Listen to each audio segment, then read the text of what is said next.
Good evening and welcome to my How Healthy Are You weekly educational call. My name is Dr. Thomas Brewer, and I'm going to be answering a lot of questions again for this evening's call. So I encourage you, if you have a question, please call me or text me or email me your question so I can cover it on next week's call, and that'll keep the call nice and clean and keep it flowing, at least the information. So the first question I had was somewhat linked to some information from last week, and that is the proper zinc dosage for improving your immune health. Remember, I was talking about not having Steromax, and these were alternatives to boost your immune system. And one of the nutrients, essentially a mineral I mentioned, was zinc, but I didn't mention the dosage. Somewhere around 10 milligrams per day is ideal. You're still going to get some zinc from your food, etc., and many benefits for zinc. Like all nutraceuticals, you never want to overdose on supplements. In fact, supplements are just as strong to the body as prescription medication. And you wouldn't see an ad on TV for a prescription drug and say, oh, I just want to take that because it looks good. It's nutrients like vitamin D and zinc and all the supplements and all the nutrients have a large effect on the body if they're good and if they're effective. And that's the whole point. You want them to be good and effective. But once you purchase good, effective nutrients and supplements, they will have a strong effect on the body, and if you take them when you don't need them, you're going to do more harm than good, just like taking prescription medication when you don't need it. And I notice a lot of people purchase vitamins and other supplements, nutritional supplements, and I ask them, why are you taking that? They say, well, I saw an ad on television. It looked good. That's not why you take nutritional supplements. You need some sort of test that verifies a deficiency. And you end up taking way too many supplements and actually doing more harm than good, and also wasting your money. So be careful with the supplements you take. So in this case, for the zinc dosage, somewhere around 10 milligrams a day. What does that mean? Well, 1 milligram a day isn't going to do much, and 100 milligrams a day is way too much. So it just gives you a ballpark. Now, with that, there was some more questions about vitamin D and how to take it and its effects. And you'll notice in the news, especially lately with COVID-19, there's been a lot of publicity, a lot of press coverage on vitamin D. And some of the test results show that if you're low in vitamin D, it could cause a disease, yet it's inconclusive because it's hard to tell if the low vitamin D caused the disease or the people already had the disease, and then that's what made their vitamin D levels low. So there's a lot of confusion out there. Do you need vitamin D? How much to take? So I'm going to provide the latest published information on vitamin D. So vitamin D tends to be very good for our longevity, meaning people that take the right amount, the optimum amount of vitamin D, have more longevity.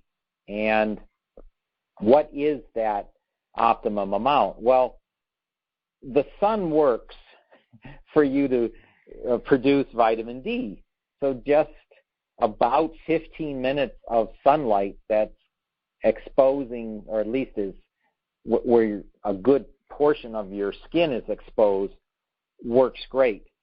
And the way it works is the sunlight is the energy that converts a reactant, cholesterol, into a product, vitamin D. So I'll say that again. Sunlight actually converts cholesterol to vitamin D. Sounds like a good thing because most of us don't want too much cholesterol. But we can't always be in the sun, and even if we're in the sun with clothing, we can still be low on vitamin D. What seems to be an optimum dose and a consistent dose is if everyone took about 2,000 IUs per day, there'd be no need to even test people for vitamin D levels, meaning you don't need to go out and pay a lot of money for a micronutrient test, because if you're consuming about 2,000 IUs of vitamin D a day, your blood will be at an optimum level of vitamin D. What happens is people take 5,000 and 10,000 units, 10,000 IUs of vitamin D per capsule, or 5,000 IUs, and they'll take multiple capsules of 5,000 or 10,000 IUs. This is a problem. This is too much vitamin D, and what I have seen in every case, it does not absorb. And these people that are taking 10,000 and 20,000 and 30,000 IUs a day of vitamin D, they are all deficient. And they're shocked when they come out deficient in vitamin D, because they say, how can I be deficient in vitamin D? I'm taking, let's say they're taking 15,000 IUs a day. Well, that's too much. And when you take too much of something, not only is it hard to absorb, but the body stops making it. And your body becomes out of balance. So I recommend the optimum dose is 2,000 IUs a day. You could take 2 gel caps of 1,000 IUs a day, or buy a 2,000 IU gel cap and just take one of those a day. But that's all you need. If you take it consistently, you don't even have to be concerned about vitamin D levels. That's really the bottom line on vitamin D. I got some more questions on the use of the lightning colloidal silver. It seems like people were excited to do that back in March when we were all scared we're all going to die of COVID-19. And since then, we've realized that the mortality rate is less than 1%.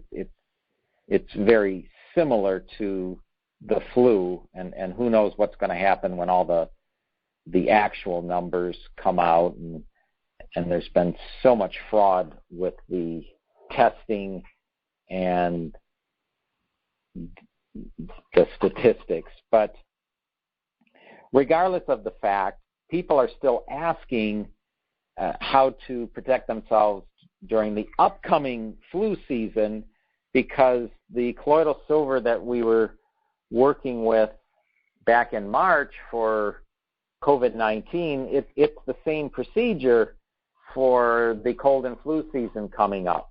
And so there are a couple ways to do this. One was to put 1 ounce of the colloidal silver per gallon of water, which is typically per canister or water holder for a humidifier. So 1 ounce, about a capful of colloidal silver per container for your humidifier, and that will work just fine.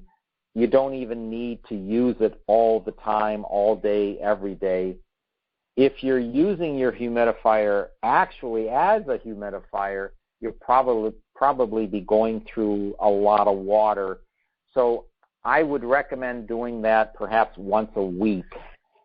And that way your silver is going to last longer. And once the silver becomes it's like an aerosol, it will cover the entire house or whatever structure, your office or your house. And as long as you don't wipe the surfaces, the surface will be protected indefinitely. But eventually you will wipe surfaces. You use them, you clean them, you wipe them. So once a week would be good if you're using your humidifier all the time. If you're not, I would turn on the humidifier an hour here, an hour there, perhaps an hour a day, something like that. If you're using the humidifier just to spread around the colloidal silver. Now, there's a more direct way to purify your clothing and surfaces with colloidal silver, and that way a virus cannot survive, even though it's not alive, but a virus will be destroyed if it lands on the surface, and that's using the silver in a spray bottle. That dosage is closer to 50%, so 50% water, 50% colloidal silver. But again, that spray bottle should last you months because you only need to spray your clothing once, and you can make it a mist, and you can spray various surfaces in your house once. And if you don't wipe them, they're going to be protected, meaning that if a virus is in the proximity of that surface, it will be destroyed. It can't be killed because it's not alive anyway, but the shell of the virus will break down and be destroyed. Similar to what our white blood cells do when a virus gets inside of our body. And the whole point of having a strong immune system is to have your white blood cells destroy a virus before the virus destroys you. So with a strong and active immune system, there really should be no concern out there for any virus, any viral attack. And if your white cells are not big and active, then yep, there is concern. Unless you've developed antibodies to a virus by being around someone that survived the virus, you're at risk.